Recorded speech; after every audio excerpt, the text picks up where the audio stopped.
In this tutorial, we're going to go over barriers to listening and also some practice questions.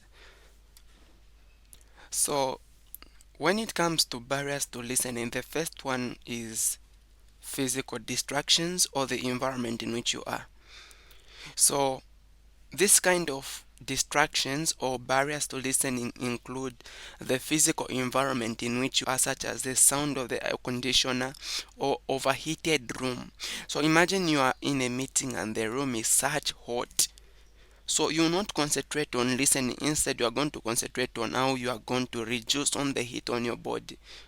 So perhaps you just be having a book on your hand trying to fan yourself and such things. So that is going to interfere with your listening. So physical barriers can also include information overload. Imagine this person who is speaking 1 hour later, that's when they've started speaking. All this time they say they are just trying to encourage. So if the information is that too much, it is also a distraction to listening. Okay. And when your phone gets to ring, a mobile beeps, you receive text messages, those all are barriers to listening, and those are physical barriers. So another barrier to listening is getting overstimulated. And what does this mean? Overstimulated means, imagine someone is getting to speak and they mention one point that gets to interest you at one point, such that you forget the rest of the things that they wanted, which they said later. So that is getting overstimulated. And it is a very big barrier to listening, in that the rest of the things that are going to be said after that thing that gets to interest you, you are not going to understand them. Apart from getting overstimulated, there are also psychological noises.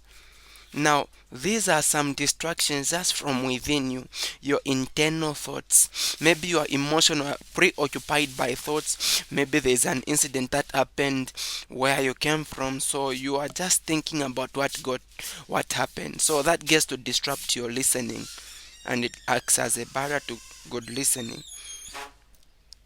So there is also listening only for facts, underrating of facts that have been given, and most of the important facts are left out. So when you get to listen only to facts and you think not everything that has been given is a fact, you underrate what has been given. Maybe you are just trying to look for certain pieces of information. So that can be a barrier to listening, because what will be said will not get to interest you. And also trying to outline everything, you are taking notes of what is being said, so you want just to write everything that the speaker is saying. You will not be able to manage, because it is too much to be gotten. So apart from that, also faking attention. Perhaps you are doing something on your phone or concentrating on another thing, but when the speaker gets to look at you, you pretend as if you are really paying attention to what is being said. So that can also be a barrier to listening, because you are really concentrating on one thing and pretending as if you are listening. So apart from that, also tolerating distractions. Peradventure, the person who is next to you, you are such close, so they are bringing up stories in the process of listening. So that can be also a distraction to listening, and you might not be able to pay attention. And that can also include, maybe you are playing with papers, you are playing with a pen, and just doing any other event that can disrupt your listening. Apart from that, also choosing only what's easy. Most of the times we tend to shun away from presentations that are educative on TV, on radio, and we just want to listen to some things which interest us, to things which we think they are going to be easy for us to understand. So that is also a barrier to listening. So basically, these are the barriers to listening that are there. Now, I just want to make mention of something that can be of our concern. There are some questions that we need to understand. The first one, called a leading question. We have got leading questions. There are open-ended questions, and also closed-ended questions.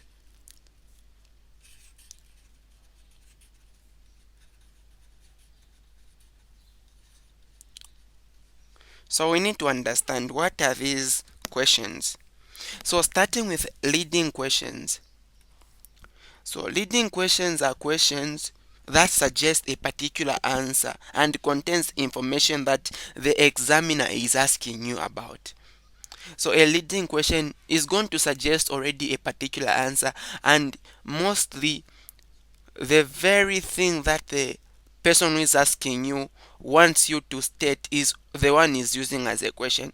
So you can either say yes or no. An example you can give is, where are you in Lagos? So the one who is asking you wants to find out whether you were in Lagos. Where are you in campus when this incident happened? Okay, you didn't see the port, so the examiner wants to find out if you saw the port. So those are what we call leading questions. What the one who is asking you about wants to find out about is what they are using for a question. Now when we come to open-ended questions, open-ended questions are broad and can be answered in details. So these are very broad questions. They are open and they can be answered in details. An example for an open-ended question is, tell me your relationship with your manager. How do you see your future? What is the purpose of the government? Why did you choose that answer? So these can require an explanation. You can't just give a direct answer, one word answer. Now when it comes to a close-ended question, so these are questions which require a single word or pick from a limited multiple choice questions. So you can either say yes, no, mostly, not quite. They are questions which require just an answer from a multiple choice. Okay, not really needing an explanation. They are closed, you don't need an explanation. So an example you can think of is, are you feeling better today? You don't need to explain. Are you feeling better? Yes or no? May I use the bathroom? Yes or no? Is a TV on? Should I date him? Will you please do me a favor? Have you already completed your homework? Yes or no? Okay. Where are you planning on becoming a fireman? So a very simple answer can be given. And this is from multiple choice questions. Where are you planning to be a doctor? You can say maybe, yes, no. Those are the possible answers. But what's the difference between a leading question and a close-ended question? Because they seem to be the same. So for a leading question, what someone wants to find about is what they are going to use as a question. Were you there? Did you? So if they say, were you there when the incident was happening? So they want you to find out whether you were there, and they've used that as a question. That's a leading question. But for a close-ended question, are you going to be there? So it just requires a yes or a no, so something like that. So that is how simple we can get to differentiate those. So let's look at some questions that we can deal with.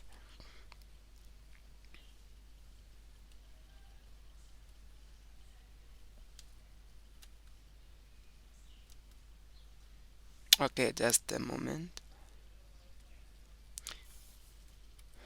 All right. So the first question here, hearing means perceiving with ears. Is it true or false? Now, when you hear, you are just getting sound in your ear. So this is true. It's different from listening, because listening is not about you hearing. So that is true.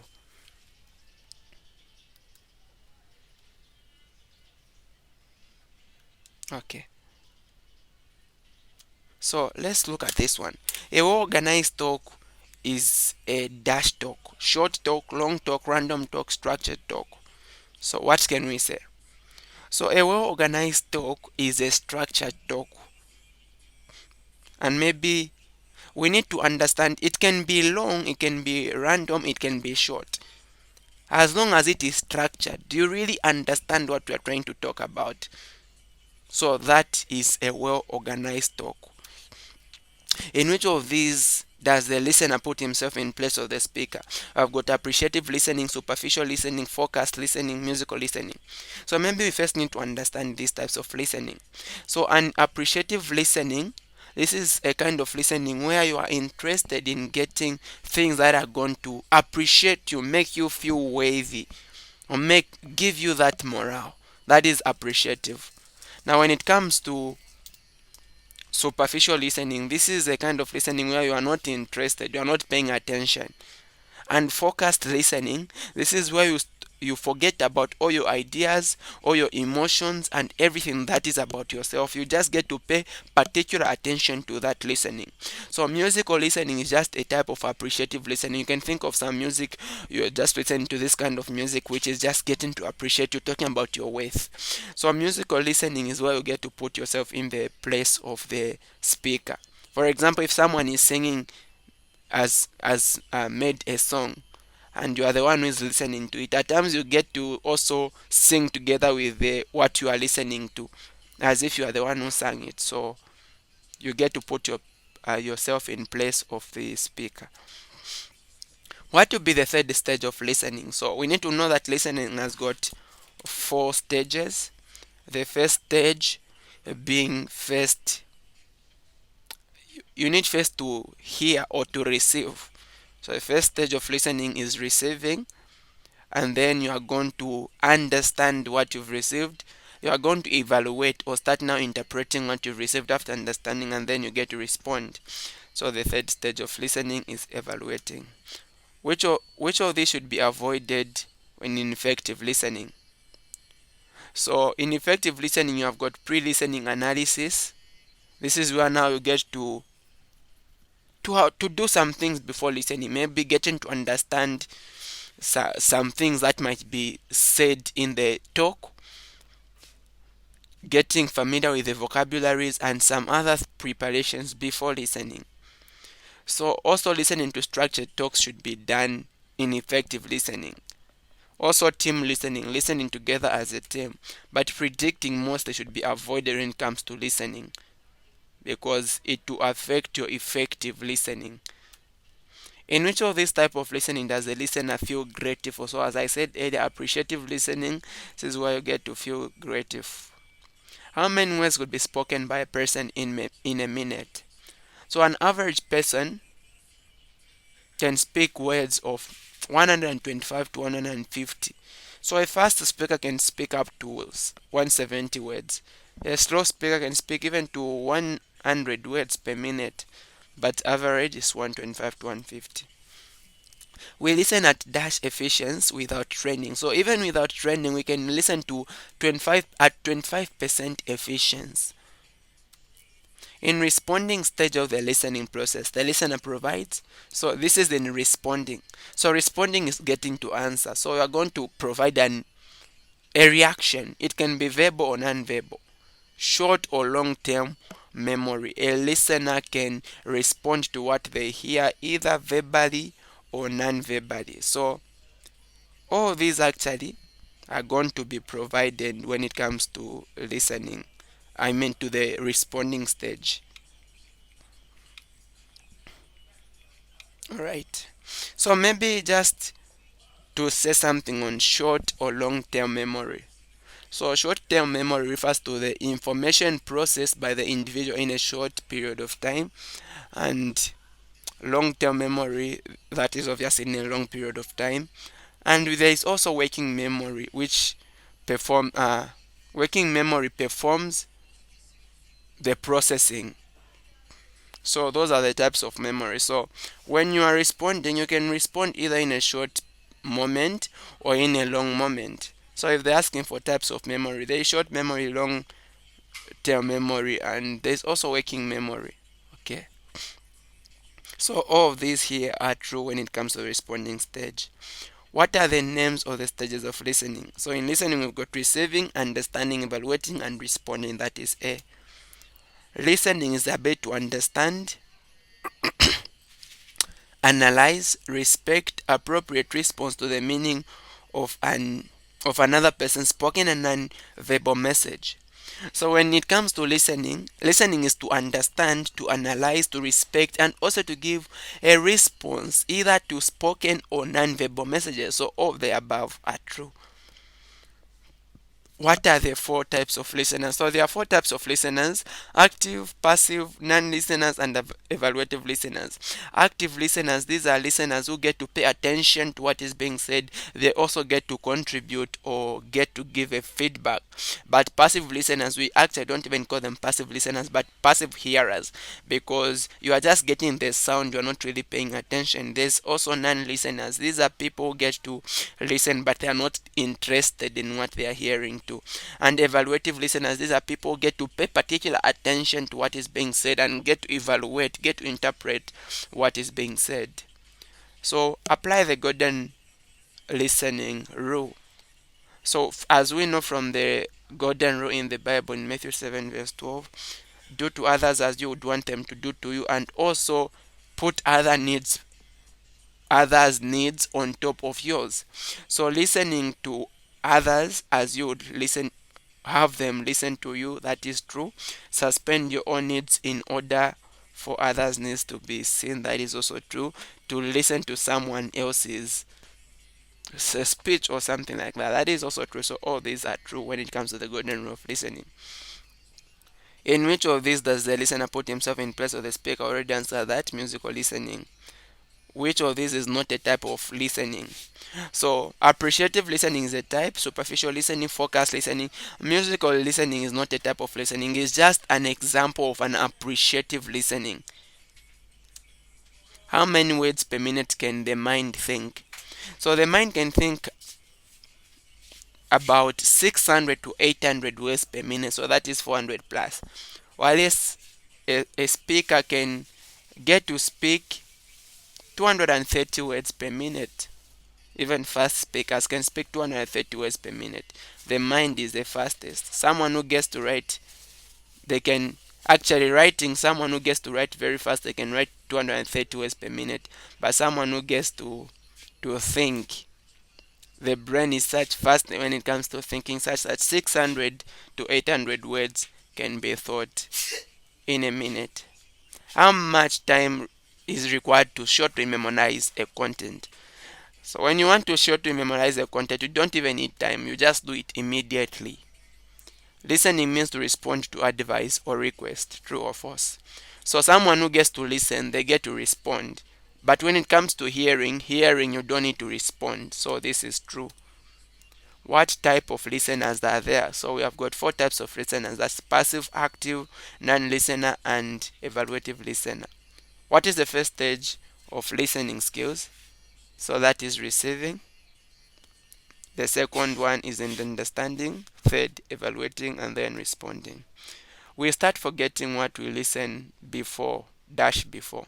So that is mostly 20 minutes before, because the brain actually works very well. In the first 5 minutes, you'll be able to understand very much. But as you get to listen more and more and more, as the time gets to go on, you get to forget. How much how much does listening affect our community? Or how much effect does listening have on our communication, not community, sorry. So listening really has got a very big impact on communication. Actually, someone who doesn't want to listen is not a good person in communication. So it has got 40 to 70% impact on communication. Well, and that gets to mark the end of this tutorial. Thank you so much and hope that was helpful. Stay blessed.